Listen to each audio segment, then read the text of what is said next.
আকাশ শুধু শূন্যতা নয়, এই আকাশ একটি জাতির সার্বভৌমত্বের জীবন্ত দলিল, তার স্বাধীনতার অতন্দ্র প্রহরী, তার নিরাপত্তার শেষ আশ্রয়। কিন্তু আমাদের বাংলাদেশের আকাশ, সেই আকাশে আজ ছেয়ে গেছে এক গভীর ধূসর অনিশ্চয়তা। যে আকাশ একদিন মুক্তির আনন্দে গর্জে উঠেছিল, সে আকাশকে সময়ের সাথে সাথে শক্তিশালী করার প্রতিজ্ঞা যেন হারিয়ে গেছে এক অজানা ষড়যন্ত্রের অতলে। এর সবচেয়ে মর্মান্তিক দৃশ্য আমাদের দেখতে হয়েছে খোদ রাজধানীর বুকে। উত্তরায় মাইলস্টোন স্কুল অ্যান্ড কলেজের একটি ভবনের উপর যখন বিমান বাহিনীর একটি পুরনো চীনা F-7 যুদ্ধবিমান আছড়ে পড়ল, সেদিন যেন ভেঙে পড়েছিল আমাদের আস্থার আকাশটাও। আমরা হারিয়েছিলাম শুধু নিষ্পাপ শিশু ও একজন পাইলটকে নয়, আমরা সেদিন স্বচক্ষে দেখেছিলাম আমাদের আকাশ রক্ষা কবচের দুর্বলতা কতটা ভয়ঙ্কর হয়ে উঠতে পারে। চীনের অপ্রতিরোধ্য জে-10C, পাকিস্তানের পরীক্ষিত F-17 থান্ডার, তুরস্কের উচ্চাভিলাষী হোরজেট কিংবা দক্ষিণ কোরিয়ার ক্ষিপ্র FA-50 সবই ছিল বাংলাদেশের টেবিলে সাজানো এক একটি সম্ভাবনার দ্বার। কিন্তু সেই সম্ভাবনাগুলো আজ আটকে আছে রাজনীতির এক অদৃশ্য গোলকধাঁধায়। একটির পর একটি লোভনীয় প্রস্তাব আসে, দীর্ঘ বৈঠক হয়, গণমাধ্যমে আশার আলোড়ন ওঠে, কিন্তু তারপর নেমে আসে এক পাথরের মতো শীতল নীরবতা। আজ আমরা সেই নীরবতা দেয়াল ভাঙার চেষ্টা করব। কারা পর্দার আড়াল থেকে রুদ্ধ করছে আমাদের আকাশ প্রতিরক্ষার এই পথ? কোন গোপন ষড়যন্ত্রের কারণে বাংলাদেশ আধুনিক যুদ্ধবিমান কিনতে পারছে না? চলুন আজ সেই সত্যের গভীরে ডুব দেওয়া যাক। আজকের যুদ্ধ আর কাঁটাতারের বেড়া ডিঙিয়ে আসে না। আজকের যুদ্ধ হানা দেয় আকাশে, সুপারসনিক ফাইটার জেটের গর্জনে, ঘাতক ড্রোনের নিঃশব্দ ডানায় আর সাইবার জগতের ডিজিটাল ছায়ায়। আর এই নতুন পৃথিবীর মানচিত্রে বাংলাদেশের অবস্থান যেন এক কাচের প্রাসাদের মতো, চারপাশে কেবল ঝুঁকির দীর্ঘ ছায়া। আমাদের উত্তরে থাকা প্রতিবেশী ভারতের হাতে আজ শোভা পাচ্ছে ফরাসি রাফাইলের মতো বিধ্বংসী যুদ্ধবিমান, আছে রুশ শক্তির প্রতীক Su-30 MKI, এমনকি তারা পঞ্চম প্রজন্মের স্টেলথ ফাইটার জেটের ক্লাবে প্রবেশের দ্বার প্রান্তে। অন্যদিকে দক্ষিণ পূর্বে থাকা মিয়ানমারের অস্ত্রাগারেও যুক্ত হয়েছে রাশিয়ার ভয়ঙ্কর অ্যাটাক জেট Yak-130। আর তাদের ড্রোনগুলো এরই মধ্যে রাখাইন সীমান্তে আমাদের আকাশ সীমায় উকি দিয়ে নিজেদের অস্তিত্ব জানান দিয়ে গেছে। ভারত ও মিয়ানমার দুই প্রতিবেশী আজ এমন এক অবস্থানে যেখানে তাদের সামরিক শক্তি এই অঞ্চলে নিজেদের প্রভাব বিস্তারের প্রধান অস্ত্র। একবার চোখ বন্ধ করে ভাবুন তো, মিয়ানমারের রোহিঙ্গা সংকট যদি আগ্নেয়গিরির মতো আবারও জেগে ওঠে, তাহলে তারা যে বাংলাদেশের সীমান্তে আকাশপথে কোনো দুঃসাহস দেখাবে না, সেই গ্যারান্টি আজ কে দেবে? এবার আয়নার সামনে দাঁড়ানোর পালা। আমাদের নিজেদের প্রস্তুতিটা ঠিক কোথায়? আপনারা শুনলে হয়তো চমকে উঠবেন। বর্তমানে বাংলাদেশ বিমান বাহিনীর মেরুদণ্ড হিসেবে যেগুলো কাজ করছে তার বেশিরভাগই প্রযুক্তির দিক থেকে কয়েক প্রজন্মের পুরনো। আমাদের প্রধান স্ট্রাইক ফাইটার হিসেবে পরিচিত চীনের F-7 আর রাশিয়ার সোভিয়েত আমলের MiG-29, আধুনিক আকাশ যুদ্ধের ময়দানে এগুলোর কার্যকারিতা প্রায় শূন্যের কোঠায়। আর এর সবচেয়ে লজ্জাজনক প্রমাণ হলো যে F-7 বিমানটিকে আন্তর্জাতিক প্রতিরক্ষা মহলে তাচ্ছিল্য করে উড়ন্ত কফিন বা ফ্লাইং কফিন নামে ডাকা হয়, সেটি আমাদের আকাশ প্রতিরক্ষার অন্যতম প্রধান স্তম্ভ। এর চেয়ে বড় পরিহাস আর কি হতে পারে? এই বিমানগুলোর নেই শত্রুর রাডারকে ফাঁকি দেওয়ার মতো স্টেলথ প্রযুক্তি, নেই প্রতিপক্ষের মিসাইলকে বোকা বানানোর মতো ইলেকট্রনিক ওয়ারফেয়ার সিস্টেম, আর নেই দৃষ্টিসীমার বাইরে থাকা শত্রুকে ঘায়েল করার জন্য beyond visual range BVR missile ব্যবহারের ক্ষমতা। এ যেন আজকের পারমাণবিক যুগে ঢাল তালোয়ার নিয়ে যুদ্ধ করতে যাওয়ার সামিল। আর আমাদের এই দুর্বলতাকেই পুঁজি করে বড় শক্তিগুলো পর্দার আড়াল থেকে আমাদের উপর কূটনৈতিক চাপ সৃষ্টি করে, নিজেদের শর্ত মানতে বাধ্য করে। এখানেই সেই গভীর ক্ষতটা বেরিয়ে আসে।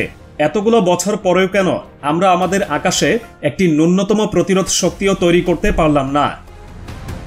অথচ সুযোগ এসেছিল। 2008 সাল থেকে বেইজিং বাংলাদেশকে একের পর এক অভাবনীয় প্রস্তাব দিয়ে গেছে। তারা শুধু বিমান বিক্রির কথা বলেনি, তারা দিতে চেয়েছিল একটি কমপ্লিট প্যাকেজ, যেখানে থাকবে মডার্ন স্টেলথ প্রযুক্তির ছোঁয়া, BVR মিসাইল, অত্যাধুনিক ইলেকট্রনিক ওয়ারফেয়ার, দীর্ঘমেয়াদী ঋণ আর নিবিড় প্রশিক্ষণের মাধ্যমে আমাদের পাইলটদের বিশ্বমানের করে তোলার প্রতিশ্রুতি। এমনকি তারা পাকিস্তানের F-17কেও ছাড়িয়ে যাওয়া একটি বিশেষ বাংলাদেশ ভার্সন তৈরির প্রস্তাবও দিয়েছিল। এই প্রস্তাবের পেছনে শুধু ব্যবসায়িক উদ্দেশ্য ছিল না, ছিল এই অঞ্চলের শক্তির ভারসাম্যকে চিরদিনের জন্য বদলে দেওয়ার একটি ঐতিহাসিক সুযোগ। কিন্তু কি হলো সেই প্রস্তাবের? অন্তর্বর্তীকালীন সরকারের প্রধান যখন চীন সফরে গিয়ে প্রেসিডেন্ট শি জিনপিং এর সঙ্গে বৈঠক করেন, তখন এই ফাইটার জেট কেনার বিষয়টি ছিল আলোচনার কেন্দ্রে। সেই খবর ফলাও করে প্রচার করেছিল দেশি বিদেশি সব বড় বড় গণমাধ্যম। কিন্তু দেশে ফেরার পরই সেই উদ্যোগ এক গভীর রহস্যের জালে আটকে যায়। দেশের প্রধান রাজনৈতিক দলগুলোর পক্ষ থেকে বলা হলো, এই ধরনের সিদ্ধান্ত নেওয়ার অধিকার কেবল একটি নির্বাচিত সরকারের।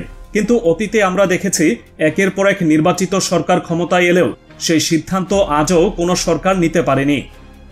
এই অচল অবস্থার উত্তরটি কোথায় লুকিয়ে আছে? যারা পর্দার আড়ালের খবর রাখেন তারা বলেন, এর সুতোটি নাড়ানো হয় 1000 মাইল দূর থেকে, দিল্লির সাউথ ব্লক থেকে।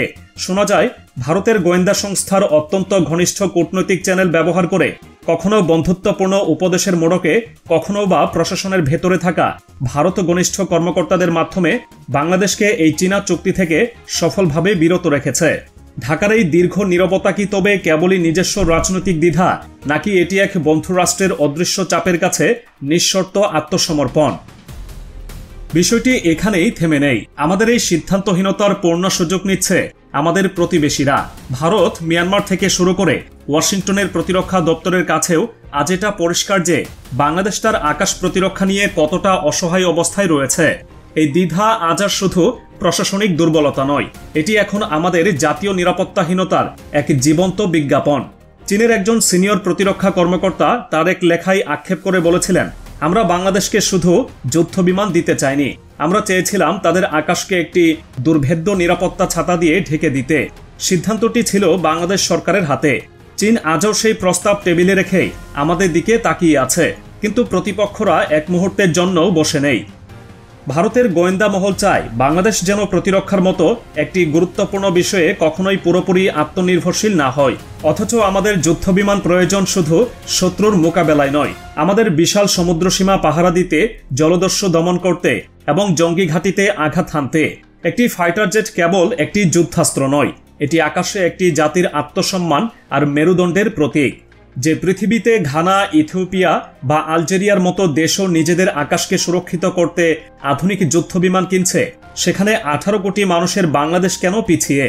উত্তরটি বাজেটের স্বল্পতায় নয়, উত্তরটি লুকিয়ে আছে রাজনীতি, পররাষ্ট্রনীতি আর ভূরাজনৈতিক চাপের সেই জটিল জালে। আর সেই জালের ভেতরে বসেই একটি বিশেষ গোষ্ঠী ক্রমাগত প্রচার চালিয়ে যাচ্ছে ফাইটার জেট কেনা একটি বিলাসিতা। কিন্তু তারা কি আসলেই দেশের কথা ভাবছে, নাকি কোনো বিদেশি শক্তির হয়ে দালালি করছে? আর এই প্রশ্নের উত্তর যখন আমরা খুঁজি, তখন এক ভয়ঙ্কর সত্য আমাদের সামনে এসে দাঁড়ায়। বাংলাদেশের এই প্রতিরক্ষা দুর্বলতায় সবচেয়ে নিশ্চিন্তে ঘুমায় কারা? আমাদেরই দুই প্রতিবেশী ভারত এবং মিয়ানমার। তারা জানে বাংলাদেশের আকাশে কোনো কার্যকর প্রতিরোধ নেই। তারা জানে যে কোনো আগ্রাসনের বিপরীতে কোনো পাল্টা আঘাতের সক্ষমতা আমাদের নেই। এই বিষাক্ত নীরবতা তাদের জন্য এক বিরাট স্বস্তির কারণ। আর এদিকে যেন বালির মতো হাতের ফাঁক গলে বেরিয়ে যাচ্ছে। সময় কারোর জন্য থেমে থাকে না।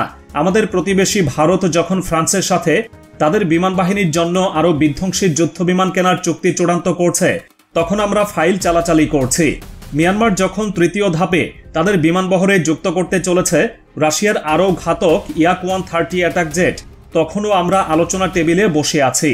শুধু তাই নয়, দক্ষিণ চীন সাগরে পরাশক্তি চীন আর আমেরিকার মধ্যে যে ভয়ঙ্কর উত্তেজনা বাড়ছে, তার উত্তাপ এই বঙ্গোপসাগর পর্যন্তও এসে পৌঁছাচ্ছে।